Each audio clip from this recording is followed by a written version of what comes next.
உலகத் தமிழர்கள் யாவருக்கும் என் அன்பும் வணக்கமும். நமது இமெயில் தமிழ் ஊடகத்திற்கு உங்களுடைய ஆதரவை நல்குமாறு மிகவும் பணிவோடு வேண்டுகிறேன். நன்றி, வணக்கம். உலகெங்கும் வேறு பரப்பி வாழக்கூடிய தாய் தமிழ் உறவுகள் அனைவருக்கும் என் அன்பும் வணக்கமும். கூட்ட நெரிசல்ல தப்பி பிறந்த ஒருத்தனை பத்தி தான் நம்ம இந்த காணொலியில பார்க்க போறோம். வேட்புமனு அண்ணன் செந்தமிழன் சீமான் தாக்கல் பண்ணது உங்க எல்லாத்துக்குமே தெரியும். அதுல பிரமாண பத்திரத்துல தன்னுடைய சொத்து விவரங்களை தன் பெயரிலும் தன் மனைவி பெயரிலும் இருக்கக்கூடிய சொத்து விவரங்களை காட்டியிருக்காரு. அது காட்டக்கூடியது நடைமுறை. அந்த நடைமுறை வழக்கத்தை வேட்புமனுவில் பிரமாண பத்திரம் தாக்கல் செஞ்ச பிறகு அந்த கூட்ட நெரிசல்ல பிறந்த அந்த மங்கி மனோஜ்னு ஒரு நாய் அதை ரொம்ப கேவலமா 25 ஏக்கர் பதிவாயிருக்கு.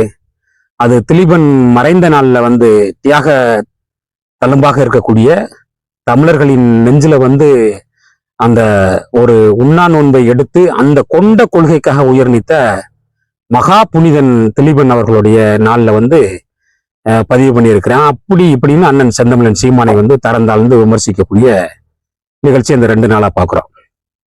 நம்ம இந்த அதர்மம் மனோஜுக்கு, மங்கி மனோஜுக்கு நம்ம சொல்லக்கூடிய ஒண்ணு, நீ எவனுக்குடா பிறந்த? நீயே யாரா? நீ சீமானை கேள்வி கேட்கறதுக்கு உனக்கு என்னடா தகுதி இருக்கு? ஏண்டா தரங்கட்ட நாயே, தற்குறி நாயே, திருட்டு ரயில் ஏறி டிக்கெட் எடுக்க வழி இல்லாம ஒரு ஓரத்துல குத்த வச்சு உட்காந்துட்டு இன்னைக்கு ஆசியா கண்டத்துல 7வது பணக்காரங்களா நொட்டிக்கிட்டு இருக்காங்க. இல்லாத மாடலை பேசக்கூடிய இந்த திராவிட மாடல் நொய்யாண்டிய இந்த நொட்டியாண்டிகிட்ட போய் நீ கேட்டேன்னா நீ நல்லவனா உன்னை ஓரளவுக்கு ஏத்துக்குவாங்க. நீ யார்ரா? ஏண்டா திராவிடத்துக்கு முட்டு கொடுக்கறத தவிர உங்களுக்கு முழு நேர வேலையை அதான் வச்சு தரடா செய்றீங்க. வேற என்னடா வேலை செய்றீங்க? கேட்க முடியுமாடா? கலைஞர் கருணாநிதி ஆரம்ப காலத்துல, அரசியல் ஆரம்ப காலத்துல என்ன இருந்துச்சு அவர்கிட்ட? இன்னைக்கு கடைசியா கருணாநிதி செத்த பிறகு கருணாநிதியோட சொத்து மதிப்பு எவ்வளவுங்கிறத உன்னால புள்ளி ஓரமா பேச முடியுமா? 11 தேர்தல்ல நிக்காம சவுச்சாருன்னு பெருமை பீத்துறீங்கல்ல. ஒவ்வொரு காலகட்டத்திலேயும் அவர் சொத்து மதிப்பு எவ்வளவு உயர்ந்துச்சு, எதை வச்சு வந்துச்சு அப்படின்னு சொல்லி இந்த சோர்சஸ் ஆஃப் இன்கம் எங்க இருந்து வந்துச்சுன்னு சொல்லி கலைஞர் கருணாநிதிட்ட கேப்பியாடா? ஏண்டா நாயே, மானங்கட்ட மங்கி மனோஜ் நாயே, கேப்பையா? ஐயா முதலமைச்சர் ஸ்டாலின் கேட்டுருவியா? நீ எப்படிங்க வந்துச்சு? வெறும் 6.27 கோடி இருக்குன்னு காட்டியிருக்காரு. இது சத்தியமா? இது உண்மையா? சொந்த கார் கூட இல்லைன்னு சொல்லியிருக்காரு. இந்த மாதிரி கொடுமைய உலகத்துல எங்கேயா பார்த்திருக்க மாடா? ஏண்டா விஞ்ஞான திருடுன்னு சொல்லி சீமானையாடா நீதிமன்றம் சொல்லுச்சு? ஏண்டா நாயே, நாய்க்கு பிறந்த நாயே, சொல்லுச்சா? விஞ்ஞான திருடன் சொல்லி நீதிமன்றம் சீமான அவர்களை சொல்லுச்சா? நீ யார பேசுங்கிறது ஒரு வரமுறையோட பேசுற நாயே.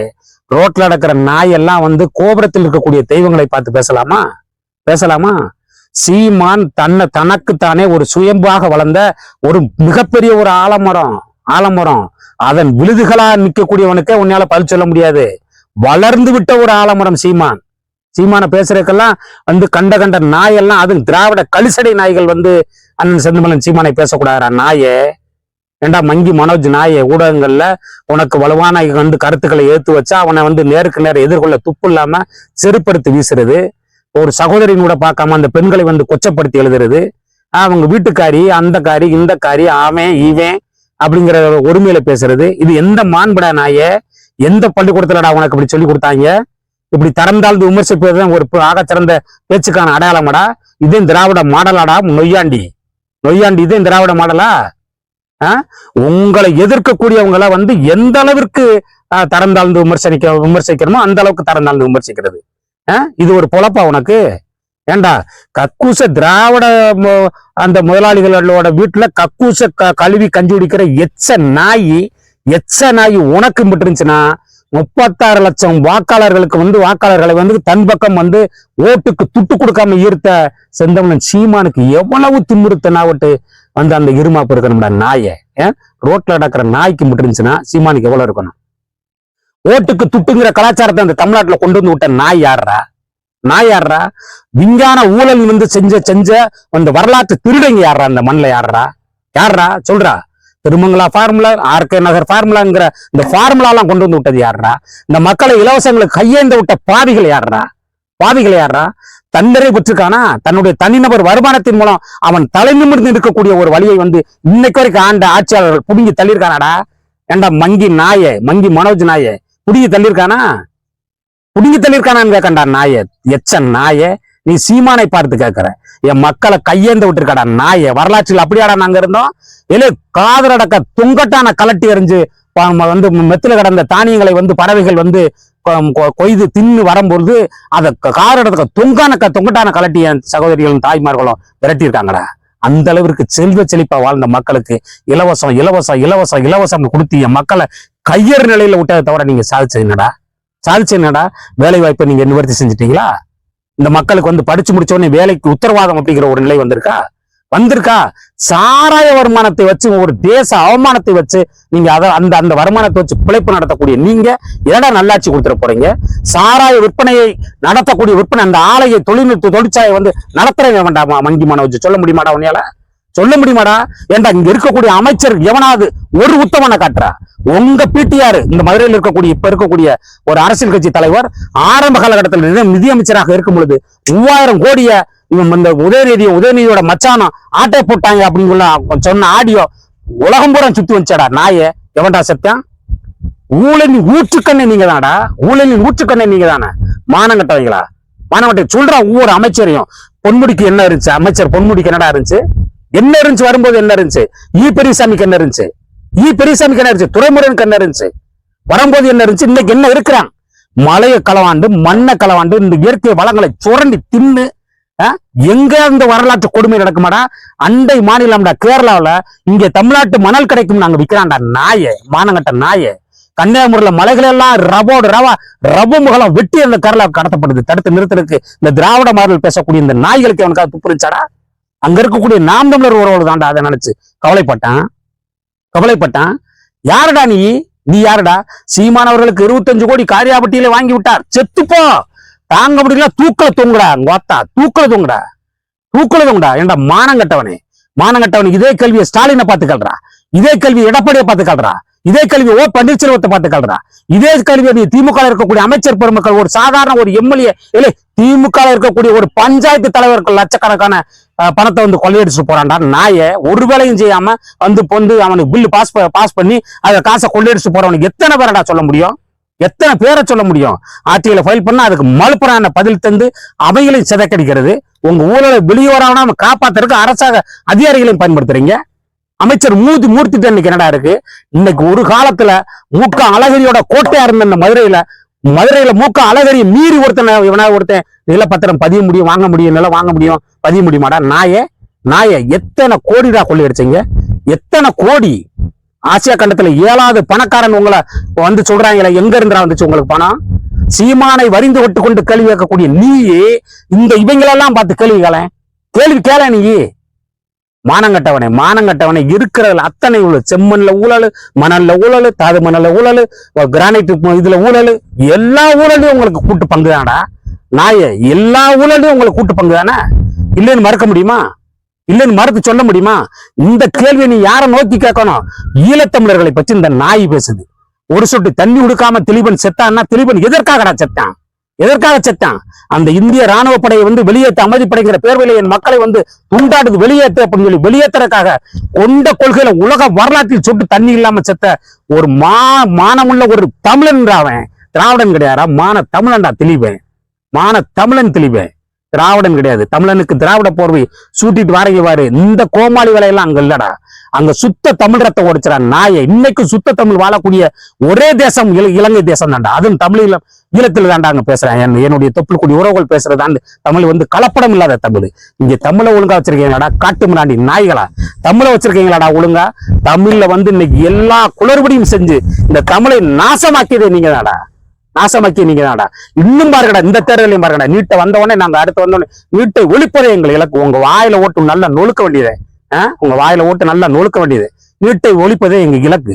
திரும்ப என் மக்களை வந்து முட்டாள்தனமா இலவசம் கொடுத்து என் மக்களை ஒண்ணும் இல்லாம ஓட்டாண்டியா தெருவுல கோமணத்தை ஓடிக்கிட்டீங்களடா. இன்னைக்கு ரோட்டு காட்டுல சாராயத்தை குடிச்சிட்டு வாந்தி எடுத்துட்டு மூஞ்சில முகரக்கட்டையில அப்பிக்கிட்டு கிடக்குதுன்னா காரணம் யாருடா? சாராய விற்கிற நாய் யாருடா? உலகத்தில் எந்த அரசாவது, எந்த நல்ல அரசாவது சாராய விற்குமாடா? உலகத்தில் தன் சொந்த குடிமக்களுக்கு சாராயத்தை கொடுத்து வீதியில படுக்க வைப்பானாடா எவனாவது? சாராய வருமானம் என்பது தேச அவமானம் சொன்ன காந்தி பிறந்த நாட்டுல தாண்டா சாராயத்தை காட்சி விற்கிறது நீங்க தாண்டா. சாராய கொள்முதல் உங்ககிட்ட தாண்டா நடக்கு, அதுலயும் கமிஷன்டா. அதுலயும் கமிஷன்டா நாயே. சாராயத்தையே நிப்பாட்டல, சாராயத்தை நாங்கள் வந்தவுடன் நிறுத்தி நொட்டிடுவோம். இங்க இருக்கக்கூடிய அதிகமான தாலி அறுத்த தமிழச்சிகள் வாழக்கூடிய தேசமாக தமிழ்நாடு இருக்கிறது. கனிமொழி அம்மையார் முழங்கியது. இந்த 5 வருஷமா என்ன புடுங்கினீர்கள் அப்படின்னு கேள்வி கேள மங்கி மனோஜ். திமுக பார்த்து கேள்வி கேள. ஈழத்தமிழர்களை கூண்டோடு அழித்தது இந்த திராவிட நாய் தானடா. உங்க அதிகார பசிக்காக என் இன மக்களை ஒன்று குடித்ததை தவிர நீங்க செஞ்சது என்னடா? என் மக்கள் கூண்டோடு செத்தது காரணம் யாருடா? நாயே. பச்சை குழந்தையில இருந்து 4 மாச கருவை முதல் கொண்டு அறுத்து வெளியெறிஞ்சு முதியோர்கள் வரை பதுங்குக்குழியில ஓடி போய் ஒளிஞ்சு கிடந்த என் மக்களை கூட கொன்ன கொலகார பாவியாடுறா நீங்க தானடா. இந்த போரை முன்னின்று ஏற்று நடத்தியதே இந்த இந்திய பெருதேசம் சொல்லி ராஜபக்சே சொன்னானடா நாயே. அவனுடைய இந்த இருக்கக்கூடிய காங்கிரஸ் ஆட்சியை வந்து கவிழ்ந்து விடாம அவனுக்கு முட்டு கொடுத்து 40க்கு 40 வச்சிருந்து அவனை முட்டு கொடுத்து அந்த ஆட்சியை நல்லாட்சியாக நடத்தி என் மக்களை கொன்றதே நீங்க தானடா. 13 பேர் இங்க செத்தாண்டா, தீ குளிச்சு செத்தாண்டா, உடம்புல வந்து நெருப்பு தமிழராக மாறினாண்டா. எதுக்கு? மானமற்றுக்கு இந்த தமிழ் சமூகம் கிடக்குது. நான் மக்களை பூரா அங்க கூண்டோட கொண்டுகிட்டு இருக்கேன், தடை செய்யப்பட்ட கொத்து குண்டு வீசுறேன், என் மக்கள் எல்லாம் சாகுறாங்க அப்படின்னு சொல்லி இங்க இருக்க தமிழர்கள் போதா குறைக்கு செத்தாண்டா. ஏன்டா ஒரு திராவிட தலைவர் கூட ஏன்டா சாகல? அதே ஈழத்தமிழர் பிரச்சனைகளை கையில் எடுத்து சீமான் வந்து விட்டார். சீமான் அந்த ஈழத்தமிழர்கிட்ட கோடியோட கொள்ளையடித்து விட்டார். விலை வெண்ண 3.27 கோடி ஒரு காசாடா நாயே. 3.27. ஏண்டா இத்தனை முறை வந்து கலைஞர் கருணாநிதி பெற்றெடுத்த மகனுடைய ஸ்டாலினுக்கு 6.27 கோடி சொத்து அப்படின்னு சொல்றதையே கிரிட்டிசைஸ் பண்றதுக்கோ, அதை கேள்வி கேட்பதற்கோ, அதை விமர்சனம் செய்வதற்கோ ஒரு நாயும் இல்ல. இந்த நாய் சீமான பேச வருது. 15 ஆண்டு காலமாக ஒரு நல்ல அரசியலை இந்த தமிழ்நாட்டு மண்ணில் சீமானை தவிர எவனாவது ஒருத்தன் கொடுக்காங்கன்னா, ஏண்டா கூட்டணிங்கிற பேர்ல என்னென்ன கும்மாளம்டா அடிக்கிறீங்க? ஏண்டா தனித்த கொள்கையே இல்லாம செத்து போதாடா கூட்டணிங்கிற பேர்ல. ஒவ்வொரு கட்சிக்கு ஒரு தனித்த கொள்கை இருக்கிறடா, அந்த கொள்கையை அடிபட்டு போதுல. பிறகு என்னடா கூட்டணி ஆட்சி, மயிராட்சி? அந்த கூட்டணி வைக்கிறவனுக்கு நீ கூட்டணி, உனக்கு என்னுடைய ஆட்சி அதிகாரத்தில் வந்து நான் கூட்டணிக்கு உனக்கு ஒரு காலம் தருவேன், உனக்கு ஒரு குறைஞ்சபட்சம் ஒரு 6 மாச காலம் உனக்கு ஆட்சி அதிகாரம் தருவேன் நீ சொல்றீங்களா? இங்கு சாத்தியம் இல்லை, இங்கு தரமாட்டோம், இங்க கொடுக்க மாட்டோம், ஆட்சி அதிகாரம் கொடுக்க மாட்டோம். ஆனால் நீங்கள் எங்களை முட்டு கொடுத்து எங்களை 5 ஆண்டு காலம் நடத்துவதற்கு நீங்கள் உதவ வேண்டும். இந்த ஒத்த ரெண்டு சீட்டு கதையேந்து இந்த பிச்செடுத்து நாய் நின்ற மாதிரி நிக்கிற இந்த சாதி கட்சி, இந்த உதிரி கட்சி நாய்கள்லாம் கையேந்து இப்படி நிக்கிறது. ஒத்த சீட்டு, 2 சீட்டு, 8 சீட்டு, 7 சீட்டு. யாரடைய தூக்கு சமைப்பது? இந்த காங்கிரசும் திமுக தானா என் இனம் செத்தது காரணம். அங்க அழைச்சு கொண்டதுக்கு காரணம் நீங்க தான். இங்க இருக்கக்கூடிய தமிழர்களை இது ஒரு பெரும்போர்ரா, சாராய பெரும்போர். இந்த தமிழ் சமூகத்தின் மீது திராவிடம்ங்கிற ஒரு ஈனப்பய கூட்டம், இந்த தமிழருங்கிற கூட்டத்தின் மீது ஏவக்கூடிய ஒரு பெரும்போர் இங்க நடக்கிறா. நாள்தோறும் தமிழச்சி தாலி அறுக்கக்கூடிய பெரும் பாதக செயல் இங்க நடக்கிறா. இந்த கொடுமை பற்றி பேசுவியா? சீமானை போல நான் அரசியல் செய்வேன் அப்படின்னு பேசுறேன் நாய. ஒரு நல்ல அரசியலை பண்றா, எந்த ஏழை எளிய மக்களாக இருந்தாலும் சரி, எந்த மக்களுடைய போராட்டமாக இருந்தாலும் சரி, எந்த பொது போராட்டமாக இருந்தாலும் சரி, அந்த மக்கள் தேடக்கூடிய ஒரே தலைவனாக செந்தமிழன் சீமான் உயர்ந்துட்டான்டா. இன்னைக்கு உங்களை சவுக்கு அடி அடிச்சு, சாட்டை அடி அடிச்சு, உங்களை வந்து ஒரு கிடுக்குப்பிடி கேள்வியால் உங்களை திணற வைக்கக்கூடிய ஒரே ஆளுமை, ஆகச்சிறந்த ஆளுமையாக செந்தமிழன் சீமான் நிக்கிறானா இல்லையா? அவனுடைய வளர்ச்சி தாங்க முடியல. நீங்க எல்லாம் கட்டமைச்சு வச்சிருந்த இது பெரியார் மண்ணு, புடுங்கி மண்ணுன்னு வச்சிருந்தாலும் ஒண்ணும் இல்லாம வீதியில தூக்கி எரிஞ்சிட்டான். அந்த வேதனை தாங்க முடியல. பெரியாரையே இங்க மண்ணாக்கிட்டான் செந்தமிழன் சீமான்கிற ஒரே ஒரு பெரு நெருப்பு. அவனுடைய தம்பி தங்கைகள் கேட்கக்கூடிய கேள்விக்கு பதில் சொல்ல முடியல. அங்க பதில் சொல்ல முடியாம செருப்பு கொண்டு எறிகிறது, வசை மாறி புளிகிறது, ஊயின் கத்துறது, அடிக்க பாயிறது. ஏண்டா என்னடா அரசியல் இது? இதுவான அரசியல்? அரசியல் பிழைத்தோருக்கு அறம் கூற்றாம்ங்கிற அவை மூதாட்டியோட வாக்கு தமிழ்நாட்டில் எந்த இடத்தில் இருக்குன்னு தெரியுமாடா? ஒரே ஒரு இடத்தில் தாண்டா இருக்கு. அறத்தின் வழியே அந்த ஆட்சியை நடத்துவதற்காக துடிக்கக்கூடிய ஒரு கட்சி நாம் தமிழர் கட்சியோட. நாளொரு மேடியும் பொழுதொரு மன்னமாக வளர்ந்து கொண்டே இருக்கக்கூடிய ஒரு கட்சி நாம் தமிழர் கட்சி. இன்னைக்கு 8.22 விழுக்காடு. எவனாவது உலக வரலாறுல இப்படி ஒரு கட்சியை தோற்றுவித்து ஓட்டுக்கு பணம் இல்லாம, ஓட்டுக்கு துட்டு இல்லாம இன்னைக்கு ஒரு அங்கீகரிக்கப்பட்ட கட்சியாக இந்திய திருநாட்டில் மாற்றிய ஒரு கட்சியை காட்டுறா பார்ப்போம். ஏண்டா மங்கி மனோஜ் நல்லா போய் அங்க இருக்கக்கூடிய கக்கூஸ் கொட்டைகள் எல்லாம் எடுத்து தூர எறிஞ்சிட்டு ஒன்னே மாதிரி அல்லக்கை முன்னங்கள்லாம் ஓடி போய் கையேந்தி அவன் பீய தின்னுங்க, கைய பிடிச்சு அப்படியே மடக்குன்னு தின்னுங்க. உங்க திராவிட தாகம் தனியட்டும். அதை விட்டு சுத்த தமிழனை, மான தமிழனை, நல்ல ஆத்தாளுக்கு அப்பாளுக்கும் பிறந்த ஒரு செந்தமிழன் சீமானை பார்த்து கண்ட நாய் கூட்ட நெரிசல்ல எப்படி பிறந்தம் தெரியாதவையெல்லாம் எங்க அண்ணனை பேசக்கூடாது. இனிமே இந்த அதர்மம் மனோஜ் இல்ல, எந்த கேவலங்கட்ட தாய்வழி மக்கள் பேசினாலும் எங்களோட எதிர்வினை இவ்வளவு கொடுமையாத்தான் இருக்கும். அவன் இவன் சொல்லி பேசினாலே இன்னைக்கு சிவில் வழக்குகள் வரும் தெரிஞ்சும் கூட ஒரு அரசியல் கட்சி தலைவனை, அங்கீகரிக்கப்பட்ட ஒரு அரசியல் கட்சி தலைவனை பார்த்து நீ அதை இவன் பேசுவ. 25 ஏக்கர் வாங்கிட்டு, 25 ஏக்கர் தாண்டா வாங்கியிருக்கான். தமிழ்நாட்டை மொத்தமா வாங்கலையே, தமிழ்நாட்டை மொத்தமா வாங்கலையே. மதுரைக்குள்ள ஒரு சொத்து மதிப்பு எங்கேயாவது ஒரு நிலம் வந்து வாங்குறவன் விற்கிறவன், இந்த ரியல் எஸ்டேட் பண்றவன் போய் அவன் கொடுமையெல்லாம் கேட்டு வெளியே போடுறா. அதரும் மனோஜ் நாய அவங்ககிட்ட எல்லாம் ஒரு காணொலி எடுத்து வெளியே போடு. 2% கட்டாயமா போய் கொடுக்கணும். அது எவனோ ஒருத்த வந்து வாங்கிட்டு போயிருவான். தெருவில் நிக்கணும், தெருவில் நின்று எவன் போன் பண்றான்னு தெரியாது. அவன்கிட்ட போய் பெட்டியை கொடுக்கணும். அப்பனாத்தே பத்திரம் பதிவு பண்ண முடியும். இன்னைக்கு குறைஞ்சபட்சம் 1 லட்சம் கோடி 60,000 கோடின்னு சொல்றாங்க. எல்லாரும் சொல்றான். எல்லா அமைச்சர் பெருமளுக்கும் குறைஞ்சது 20,000 கோடிக்கு மேல வந்து ஊழல் பண்ணியிருக்கதா சொல்லப்படுது, பரவலாக பேசப்படுது தமிழ்நாடு முழுக்க. இவங்களை பத்தி பேசுறியா? இவர் பிரமாண பத்திரத்தை இவர் வந்து நொட்டியாண்டி, இவர் மைக்ரோஸ்கோப் வச்சு இவர்கிட்ட இருந்து இவர் வந்துச்சு. என்னடா ஓ வேலை? என்னடா நாயே, ஓ வேலை என்ன? ஓ பன்னடிமை, திராவிட பன்னடிமை நின்று அங்க நின்று என்னத்தையா நக்கி பொழைக்கிறதுக்கு 2 எலும்பு துண்டை போட்டான்னா ஓடி போய் நல்ல நல்லி எலும்பு தின்னு போட்டு சப்பி போட்ட எலும்பை போட்டு உறிஞ்சிட்டு ஓடிரு. அதே உனக்கு வேலை. அதை விட்டுவிட்டு எங்கள் கட்சியை, நாம் தமிழர் கட்சியோ, நாம் தமிழர் கட்சியில் இருக்கக்கூடிய உறவுகளையோ கண்ட நாயெல்லாம் பேசிக்கிட்டே போறத பொறுமையாக நின்று வேடிக்கை பார்த்து கொண்டு கடந்து விடுவோம். அப்ப இனிமே நீங்க நினைச்சீங்கன்னா அது வரலாற்று கொடுமைடா, வரலாற்று தவறு. 1 கோடிக்கு மேலாக ஓட்டை வாங்கி இந்த முறை நாம் தமிழர் கட்சி வீர் கொண்டு எலும்புடா நாய. அன்னைக்கு மொத்தமா நல்ல கயிறா, நைலான் கயிறா வாங்கி வச்சுக்கோங்க. அது நல்லா முறுக்கு கயிறா வாங்கி வச்சுக்கோங்க, தூக்கில் தொங்குறதுக்கு. உறுதியாக சீமான் வளர்ந்து கொண்டே இருப்பான். உங்கள் திராவிட சாவு இந்த தமிழ் மண்ணில் இனி நடந்து கொண்டே இருக்கும். இனி தமிழச்சியல் முன்பு தாலி இருக்க மாட்டா. இனி ஒவ்வொரு வீட்டுலயும் ஒண்ணு திராவிட சாவு உழுகும். திராவிட சாவு உழுந்துகிட்டே இருக்கும். உங்க கூடாரத்துல ஒரு சாவு உழுந்துகிட்டே இருக்கும். சீமான் வளர உங்களுக்கு சாவு மணி அடிக்கப்பட்டு கொண்டே இருக்கும். அப்படிங்கிறத நீங்க மறந்துடக்கூடாது. எங்கள் அண்ணனை எல்லாருக்கும், உங்களுக்கெல்லாம் கட்சி தலைவன், எங்களுக்கு கட்சி தலைவன் கிடையாது. எங்களுடைய வீட்டில் ஒரு மகன், எங்கள் வீட்டில் குடும்ப உறுப்பினராக ஒருவனாக எங்க அண்ணனை ஏற்று நாங்கள்லாம் பயணப்படுறோம். உறுதியாக ஏறுமுகத்தில் நாம் தமிழர் கட்சி போகும். உறுதியாக இந்த முறை தப்பி தவறி நாம் தமிழர் கட்சி உறவுகள் சட்டசபைக்குள்ள வந்தா உங்க டவுசர்ல என்ன பாடுபடும் தெரியுமாடா? ஏலி, உங்க அண்டா குண்டாலாம் ஆடிரும் டைங் டைங் டைங் டைங்னு ஆடிரும். செத்து போவீங்க. பார்த்து இருந்துக்கோங்க. வார்த்தை ஒழுங்கா பேசு. அதர்ம மனோஜ், வார்த்தை ஒழுங்கா பேசு. மரியாதைக்குரிய அண்ணன் சீமான் அவர்களையோ அவர்கள் குடும்பத்தாரையோ தரம் தாழ்ந்து விமர்சிச்சா உன்னை விட கேவலமா கீழே இறங்கி விமர்சிக்க முடியுங்கிறதுக்கான ஒரு சோதனை ஓட்டம் இந்த காணொலி. இதோட நீ நிறுத்திக்கிட்டேன்னா உனக்கு நல்லது. இல்லைன்னா இதை விட கொடுமையாக உனக்கு பதில் சொல்லப்படும் அப்படின்னு எச்சரித்து விடைபெறுகிறேன். நன்றி, வணக்கம்.